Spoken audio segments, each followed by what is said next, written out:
Listen, I'm not going to pretend to be some macho man who doesn't have anything he's scared of. To be quite honest with you, there are some things that strike some fear into my heart, but the list is very short. You know, spiders, heights, snakes, and this thing right next to me. To my left is the Yamaha R1. We are at the Linux Yamaha Center in Sandton, and they've given us this bike for the day so we can review and tell you some crazy things about it. And to be quite honest with you, it's quite difficult to conceptualize just how insane the bike to my right is. At 1,000 cc's, it's a liter bike with a heritage that stretches as far back as 1998. It set itself apart as Yamaha's sort of dominant, aggressive, MotoGP inspired racing series bike.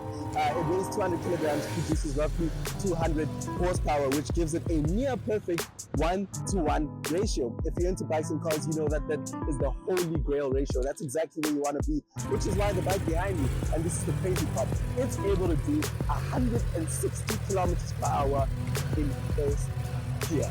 If that sounds scary to you, it's because it is. You definitely have to be an experienced rider for this in order to get the most out of it. But rest assured, if you're not the most experienced of riders, it has an entire host of technology as well as software systems that are insured and put in place to make sure that you stay on the road. You've got slip angle control, traction control, you've got different riding modes that limit your power depending on the terrain that you're riding on, as well as the ability to unleash the entire 200 horsepower that this bike can offer. But to be quite honest with you, I would say save that for the racetrack, where you can tell just by the styling alone that it draws inspiration from the racetrack. This bike definitely belongs on a track, and I'd love to see what it could do under some skill hands. Personally, it's a bit too rich for my taste. I think I would prefer the MT-03 or the MT-09 that we shot here at the Linux Yamaha Sandton sort of dealership. And let me know, would you get a liter bike? And if so, why would it be the Yamaha R1?